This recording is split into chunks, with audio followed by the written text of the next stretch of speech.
안녕하세요. GBC 아침마당의 김주연입니다. 환영합니다.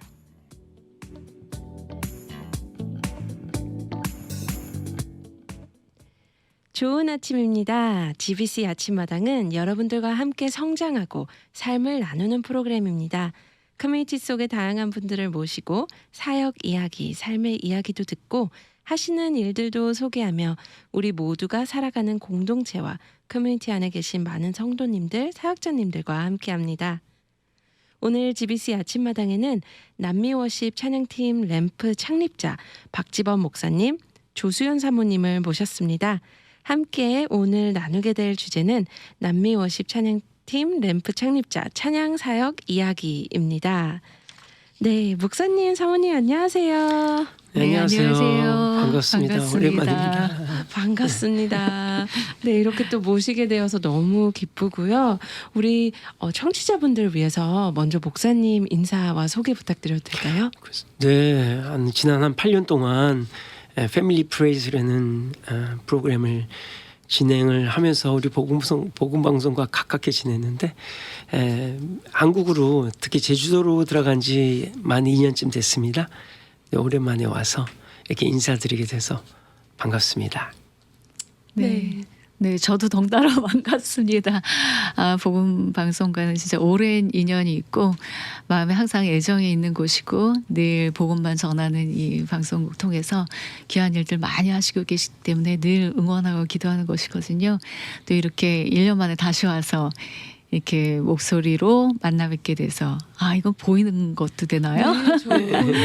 네, 너무 반갑습니다. 네. 네. 혹시 목사님, 사모님 계실 때도 보이는 라디오가 아니에요. 있었나요? 굉장히 몇 생소한데요. 번 시도한 적은 있었던 것 같은데 제가 알기에는 네. 어떠세요? 괜찮나요? 옷을 네. 잘 입고 와야겠다는 화장을 해야 어색합니다. 된다는 부담이 아무래도 생긴 것 코로나 같습니다. 시대에 이제 영상이 많이 사용이 되다 보니까 방송국에서도 이런 프로그램을 만드셨구나 이런 생각도 들고 저는 목소리 고무적이네요. 좋은 분들이 되게 예쁘고 잘생기는 줄 알았어요. 근데 보통 이렇게 보니까 목소리만 좋으신 분들도 계시더라고요. 네. 근데 우리 김지연 아나운서님은 아주 좋네요. 목소리도 좋으시고. 네, 부끄럽습니다. 네. 제가 인터뷰 질문을 바로 들어가야 될 것 같습니다. 네. 네, 저희 목사님과 사모님, 저희 브라질뿐만 아니라 남미 전체의 한인 교회들이 키워낸 소중한 사역자들의 열정과 하나님을 향한 사랑의 고백과 믿음의 전진을 담아낸 앨범들을 저도 들으며 참 많은 은혜를 받았어요. 남미 워십과 램프의 창립자이시잖아요. 어떻게 창립을 하게 되시고 또한 사역에 대해서 좀 나눠주시면 좋을 것 같아요. 저는 저희 부모님이 제가 만 8살 때 베트남 선교사로 파송을 받으셨어요. 제가 선교학 공부하면서 알게 됐는데 저희 아버님이 아마 6.25 이후 한 7번째 파송된 아주 초기 선교사시더라고요. 베트남이 패망한 후에 저희는 독일에 가서 저는 중학교를 다니고 브라질에 가서 고등학교, 대학교를 나오게 됐어요. 그러니까 이제 브라질이 제일 오래 사는 곳이죠. 미국에 유학 왔다가 이제 결혼도 하고 애도 셋 낳고 이제 선교학 공부도 하고 신학 공부도 하고 음악 공부도 한 후에 저는 이제 브라질 선교사로 다시 가게 됐어요. 근데 브라질로 이제 선교사로 돌아가서 제가 한 일은 현지인 사역보다 전 문화가 거기 익숙하고 언어도 익숙하지만 현지인 사역보다는 1.5세, 2세 한인 교포가 마음에 더 들어와서 그들 리더로 양육하고자 하는 마음이 생겨서 근데 이제 저희가 찬양 사역을 해왔으니까 찬양팀을 만들어서 근데 그때 브라질에 이제 엄청난 대부흥이 일어났어요. 와. 그래서 막 세네 집 건너 한 집씩 교회가 생겼어요. 그리고 현지인 교회 가서 예배를 드려보니까 너무 곡들이 좋은 게 많은 거예요.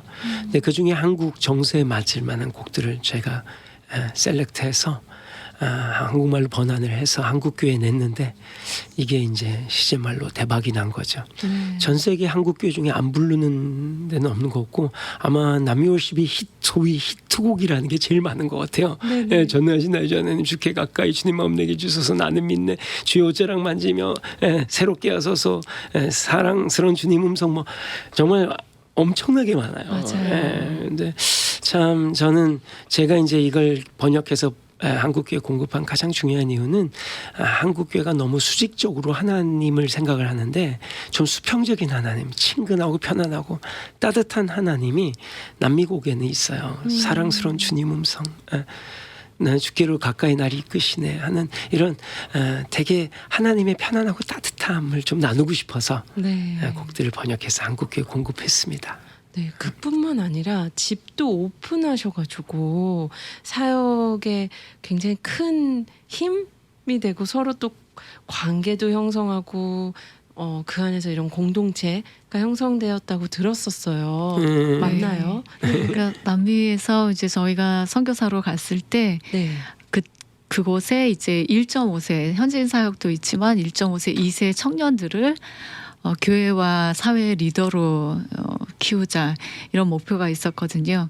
그 방안으로 남미 월십도 생겼다고 생각해요. 그 취지로 아이들 청년들이 별로 그러니까 미래에 대한 어떤 비전이 뚜렷하지 않고 그냥 부모님이 하시는 사업을 물려받아서 나도 그냥 살면 되지 이 정도의 생각들. 거기서 이제 저희 남편은 브라질에서 청소년기를 보냈지만 다시 돌아왔을 땐 이 청년들에게 뭔가 조국에도 고국에도 영향을 끼칠 수 있고 또 크리스찬 리더로서 자기 정체성을 가지고 얼마든지 사역할 수 있다. 비전을 가질 수 있다라는 것을 좀 모델도 되었고 보여주기 위해서 이런 램프라는 어떤 한국과 브라질 선교지에 커넥을 할 수 있는 그런 예배팀을 이렇게 창안하고 기도하면서 이걸 만들었던 것 같아요. 네. 그래서 청년 리더들을 이제 키우는 방안으로 남미 월십도 있고, 그다음에 아이들이 삶 자체가 무너지고 케어를 전혀 받지 못한 아이들이 너무나 많았기 때문에 네. 특히 저희 주변에 많았던 것 같아요. 네. 그때 아이들에게 무엇을 할 수 있을까? 그냥 사역으로 직접 다가가기보다는 아이들이 사역할 그 삶에 그 아무 기반도 없더라고요. 그래서 청년들이 네 죄송합니다. 아이들이 아니라 청년들입니다. 그래서 저희가 집을 오픈하고 이 청년들을 가족으로 케어하고 와. 함께 삶을 공유하고 삶을 누리고 그리고 일도 같이 하고 사역도 같이 네. 하고 선교의 현장에도 같이 가고 이런 생각들을 하면서 저희가 집을 오픈하게 되었죠. 네. 사실 그렇게 시작을 한 게 21년째 계속되고 있는데 와. 근데 저희가 이제 저희 부모님이 연로하셔서 네. 미국에 계셨는데 연락이 왔어요. 이제 도움이 필요하다고. 근데 이제 저희가 사남일녀인데 저희가 가는 게 제일 맞을 것 같아서 제가 이제 브라질 사역 너무 재밌었고 즐겁고 또 아이들도 브라질에서 계속 살고 싶다고 얘기했는데 할머니 할아버지를 도와드렸으면 좋겠다. 그러니까 아이들도 동의를 해서 네. 미국으로 와서 부모님을 이제 한 분 한 분씩 천국으로 보내드렸어요. 네. 예, 그러고 그러면서 미국에서 그렇게 살면서도 집을 계속 오픈해서 와. 오갈 데 없는 사람들을 이제 받기 시작했어요. 오갈 데 없는 사람이 이민 사연이 좀 많더라고요. 갑자기 직장에서 잘린 사람, 네. 와. 뭐 네. 아니면 교회에서 나오게 된 전도사님, 아니면 지금 살고 있는 집에서 어떻게 살지 못하게 나오게 되는. 그래서 처음에 오면 3, 4일만 일주일만 있겠다 하지만 저희 집이 좀 편해요. 그러니까는 보통 4개월, 6개월, 한 13개월 있었던 사람도 한 2명이 있었어요. 근데 제가 그렇게 한 20년을 오픈하고 나니까 나름의 노하우가 생기네요.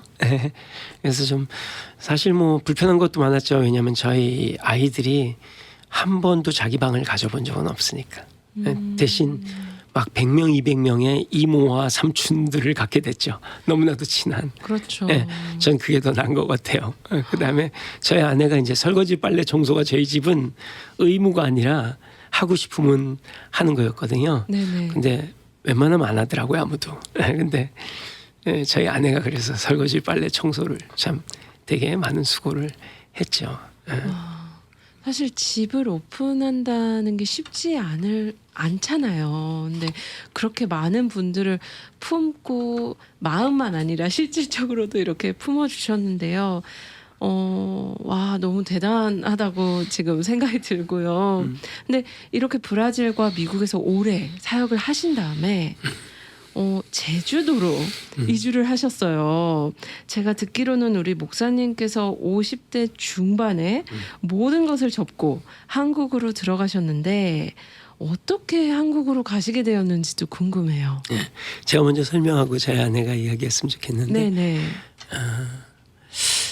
제가 이렇게 살펴보니까 인생 전성기라면 자기 인생의 풀타임이 되는 건데 내 인생에 그게 자녀가 대학을 가야지 시작되겠더라는 거죠. 자녀가 대학 간 후에 시작되죠. 사실 우리가 인생에서 내 시간이 주어진 게 별로 없었잖아요. 공부했어야죠. 학교 가야죠. 대학 다녀야죠. 뭐 직장 다니고 그리고 자녀 키워야죠. 그러니까는 내 시간이 없었는데 저희가 브라질에서 돌아와서 저희 아내는 상담 심리학 공부를 했고 미주장시에서 저는 플러에서 선교학 박사를 하게 됐어요. 네네. 그걸 딱 맞췄을 때 저희 막내가 대학을 가게 됐어요. 대학을 가게 됐는데 딱 미국에선 대학을 가니까 부모한테 정말 엄청난 자유가 주어지더라고요. 미국 애들은 대학 가면 독립을 하더라고요. 네네. 하다못해 자동차 보험료까지 자기가 벌어서 내고 학비는 융자 받아서 하고 그러니까 손 댈 데가 없고 너무 안 찾아와줘서 걱정이지. 그때 비로소 저는 인생 전성기가 시작되지 않나 하는 생각하게 됐어요. 저희가 딱 그렇게 준비돼서 저는 한국으로 들어가려고 20년 전부터 준비했어요. 계속 준비하고 특히 이제 저희는 관계 중심적 삶을 사니까 서울보다는 제주도가 훨씬 좋겠다는 생각을 했어요. 서울은 너무 다 바빠요. 근데 제주도로 내려오면 아무도 일을 안 하고 놀더라고요. 그때 이제 같이 먹고 놀고 이야기하면서 교제하는 게 참 좋았고요. 그래서 한국으로 가게 된 가장 중요한 이유는 저는 개인적으로 한국을 떠난 지 50년 됐으니까 한국이 제일 불편해요. 네. 한국 문화가 제일 힘들고요. 특히 수직적으로 탑다운식으로 이렇게 권위주의가 강한 그런 데가 참 힘든데 근데 오히려 그러기 때문에 한국을 도울 수 있는 요소를 제가 준비했기 때문에 더 유익할 수 있겠더라고요. 왜냐하면 한국에 없는 것을 제가 갖고 있고 전 사실 한국이 다 갖고 있는 걸 하나도 못 갖고 있어요. 되게 허술한데 근데 너무 놀랍게도 하나님이 한국이 없는 것을 준비하게 하셨어요. 그게 수평적인 관계성이에요. 한국은 관계가 수평적이라는 걸 잘 모르더라고요. 관계는 다 수직이고 수평은 굉장히 약하더라고요. 그래서 그걸 준비해서 한국에 들어갔는데 현재 2년째 사는데 거기서도 여전히 이제 저희의 가장 장점인 집을 오픈하고 사는 사역을 애들도 없고 정말 아주 저희는 뭐 담임 목회도 안 하고 그러니까 대놓고 하고 있어요. 그래서 연락 오는 사람 계속 받았더니 저는 이렇게 좀 띄엄띄엄 올 줄 알았더니 정말 촘촘히 오는데 제가 공항을 하루에 3번 나간 적도 있어요. 제가 숙식, 관광, 차량, 운전 무료 제공이거든요. 21년 동안 돈을 받은 적이 한 번도 없어요. 근데 무료 제공인데 물론 헌금해 주신 분들은 계시죠. 근데 그래서 공항을 3번 나간 적도 있는데 그래서 작년 8월부터 금년 8월까지 몇 분 정도 오셨나 했더니 한 100팀 정도 갔더라고요. 100팀. 그러니까 한 주에 2-3팀이 온 거예요. 4박 5일 뭐 3박 4일. 근데 요즘은 이제 오갈 데 없어서 오는 사람은 아주 드물고요. 저희 집을 경험하고 싶어서 오는 사람이 많고요. 제가 집회 때마다 가서 초청하거든요. 관계 중심적인 삶에 대해서 얘기하면서 이건 이론으로는 절대로 안 됩니다. 어딘가 가서 경험을 해야지 내 거가 되는데 경험할 곳이 없으면 제주도에 오십시오. 저희가 숙식 관광 무료 제공합니다. 그러면 아주 용기 있는 분들이 집회 참석한 분 중에 한 1% 정도가 와요. 한국 사람은 민폐 끼치는 걸 제일 무서워하잖아요. 남에게 폐가 되는 거는데 그거를 넘을 수 있는 용기가 있어야 오더라고요. 근데 오신 분들은 대부분 다 정말 가족같이 되죠. 그렇게 지내고 있어요. 이렇게 외국 생활 50년 후에 한국에서 생활하시면 느끼는 한국과 미국의 중요한 차이점도 확연하게 드러날 것 같아요. 어떤 게 있을까요? 그건 자기가 더 잘하실 것 같은데요. 어렸을 그래서 자기 적에 얘기하고 한국에 제가 좀 얘기할게요. 혹시 생각나는 거 있으면. 그것보다 그 지금 남편께서 금방 저희 사역에 대해서 제주 사역에 대해서 얘기한 거에 대해서 제가 네. 생각나는 것이 있어서 저는 그러니까 미국으로 시집을 왔어요. 네네. 27살에. 그리고 27년 만에 다시 한국으로 돌아갔어요. 27년 그러니까, 외국에서 살고 네. 27년 27살 때 반반 외국 산 살고. 거죠. 그러니까 굉장히 한국 사람이라고 생각했는데 진짜 돌아가니까 한국이 너무 낯설더라고요. 네. 게다가 시민권을 따고 갔더니 분명히 한국 사람이고 영어도 잘 못하는데 한국에서 이방인 취급이 되더라고요. 그래서 이거 뭐지? 정말 한국에 선교사로 가는 느낌?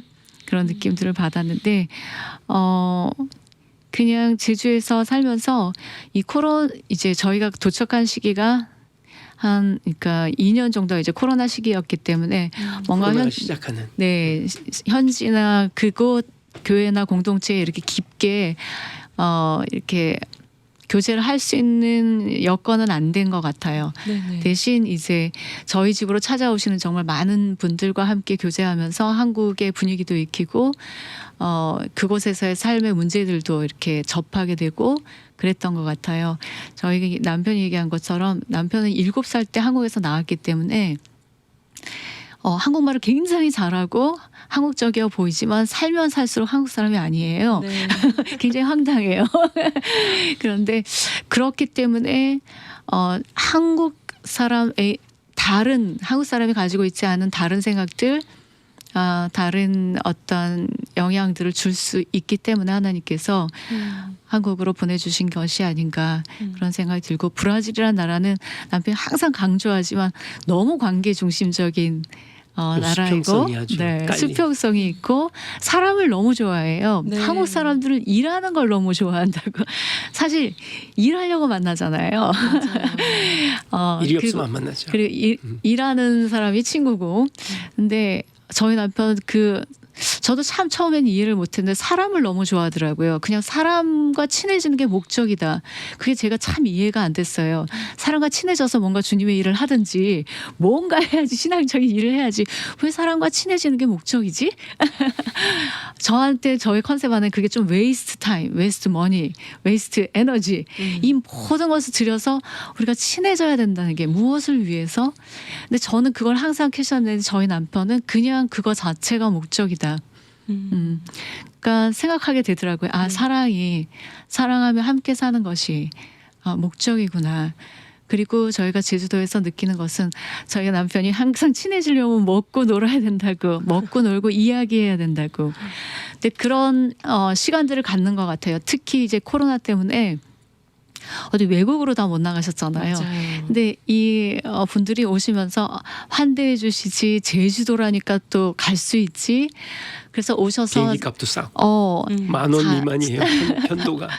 아름다운 자연에서 힐링하고 저희 집에서 환지를 받으면서 같이 함께 먹고, 그러다 보니 마음이 열려서 자신의 이야기들을 다 쏟아내고 우리의 연약함들을 함께 고백하고 그 안에서 함께 주님의 은혜를 구하고 함께 주님께 나아가고, 이런 일들을 하다 보니까 진짜 먹고 노는 것이 정말 사람의 변화에 영향을 주는구나, 도움이 되는구나. 그런 것들을 이제 목격하고 있어요. 저 같은 경우에는 굉장히 한국적인 제가 사고방식을 가졌기 때문에 이렇게 관계 중심적인 사역이라는 게 이런 모습으로 펼쳐질 수 있구나. 네. 그래서 저희 둘이 사역 단체지만 제이 패밀리예요. 네. 지저스 패밀리, 와. 지범스 패밀리 아니고 어떤 분은 제주 패밀리라고 또, 근데 여러 가지로 다 됩니다. 그런데 지저스 패밀리예요. 그냥 네. 예수님의 가족으로 저희 와서 사역 단체예요. 네, 둘이 하는 사역 단체 이름이 예수님의 가족인데, 그냥 와서 무슨 프로그램이 있는 것도 아니고 뭔가 하다하게 뭘 해야 되는 것도 아니고 그냥 가족이 되어서 들어오는 순간부터 함께 지내는 거예요. 삶을 함께 지내면서 그냥 자신의 연약감이 그대로 오픈이 되고 그것들이 그대로 안겨지고 받아들여지고 함께 주님께 나아가게 되고, 이런 모습들을 통해서 우리가 함께 서로가 서로를 보여주고 그다음에 변화에 도움을 주고 그런 작업들을 하게 되는 것 같아요. 그래서 하나님께 너무 감사하고 사역이라는 게 이런 사역을 해야지라고 생각한 적은 없지만 20몇 년 동안 어떻게 이런 사역을 하셨어요?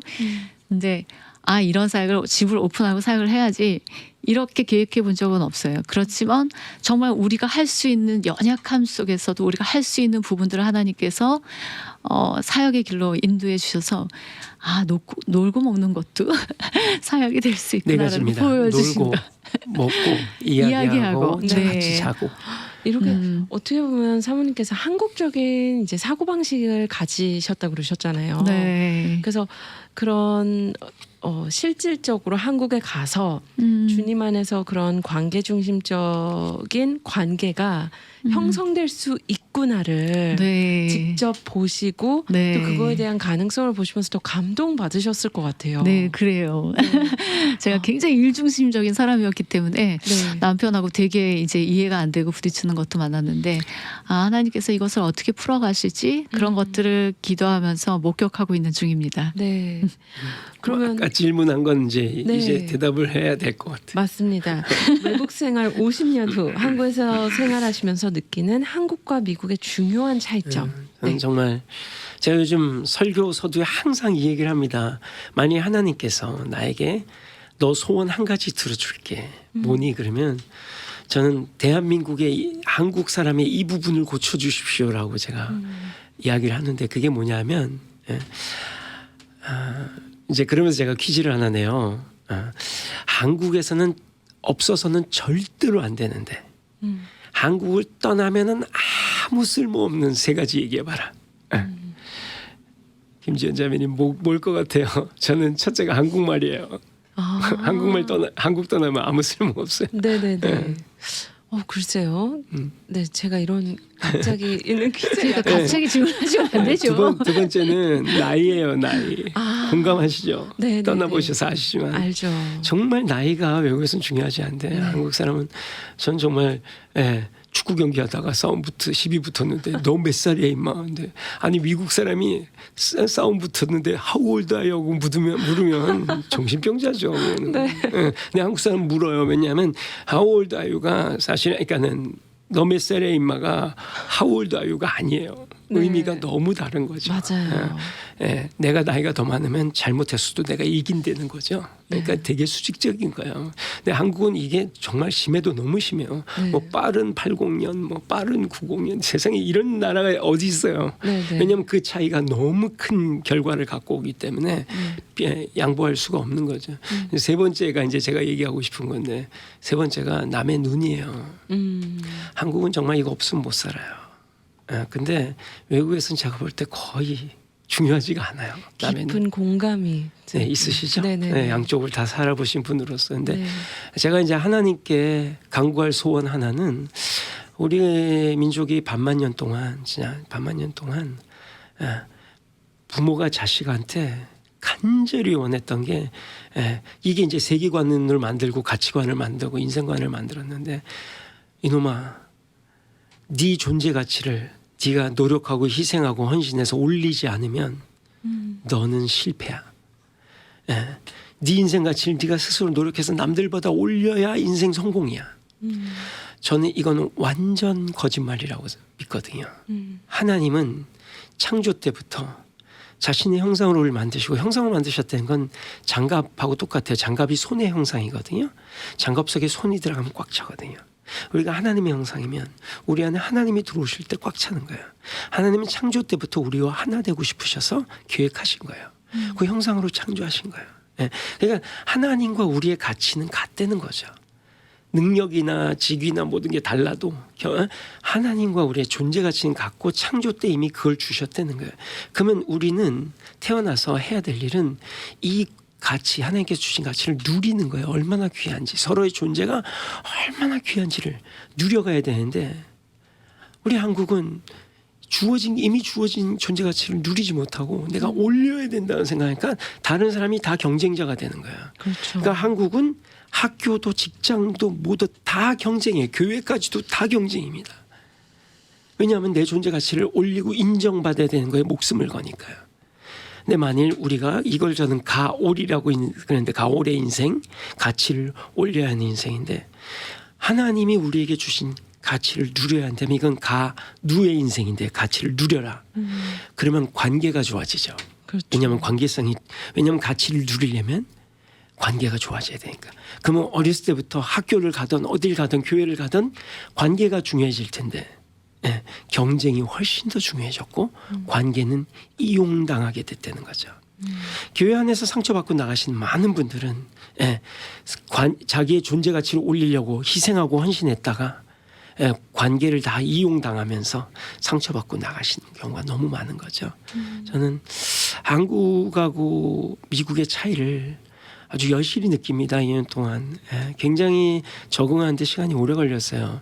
혹시 한국으로 역이민 가실 분 계시다면 마음 단단히 준비하시고 하세요. 예, 한국은 차별은 있지 않아요. 미국에서 오신 외국 국적한테 차별은 있는 것 같지 않은데 어떻게 해줘야 되는지 너무 모르는 분이 많아요. 안 해봐서.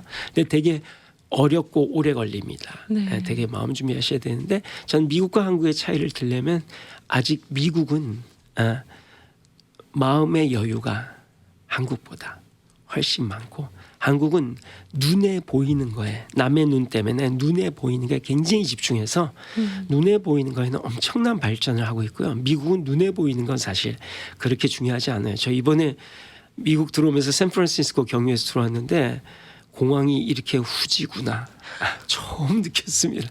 한국 공항이 너무 좋아요. 좋죠. 너무 좋아요. 네. 그러니까 한국 눈에 보이는 것들은 너무 발전을 하는데 근데 저는 마음의 여유는 아직 많이 없다고 생각하고요.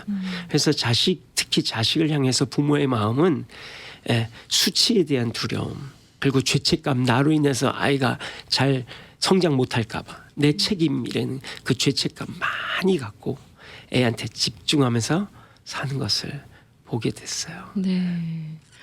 이렇게 다양한 저희가 남미워십 찬양 사역으로 짧게 이야기를 시작했는데 이제 제주도까지 저희가 이야기를 나눴어요. 근데 시간이 이렇게 빨리 지나갔어요. 근데 우리 목사님과 사모님 끝으로 오늘 함께 해주시면서 정리의 말씀, 독려의 말씀 나눠주실 수 있을까요? 그러게요. 찬양 사역자로서 소개되고 찬양 사역에 대한 이야기를 나누려고 했는데 결국은 우리의 삶의 이야기를 나눈 것 같고요. 네.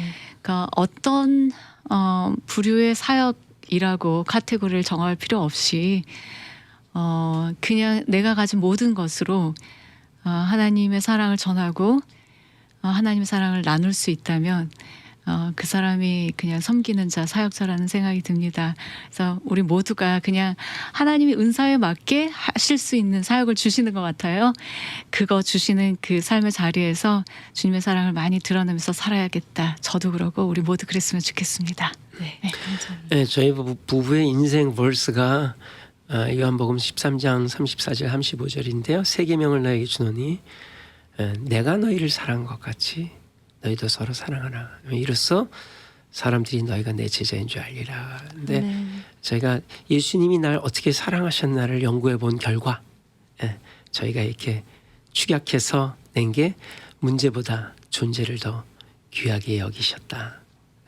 문제보다 존재를 했는데 우리 한국 문화는 존재보다 문제가 더 귀하게 여겨졌어요. 근데 저희가 그걸 경험하는 게 우리에게 가장 중요한 왜 경험할수록 나눌 수 있으니까. 그래서 그걸 추구하면서 매일매일 살아가고 있습니다. 네. 오늘 귀한 시간 내주셔서 감사드립니다. 네, 감사합니다. 감사합니다. 초청해 주셔서 네. 감사해요. 네, 감사합니다.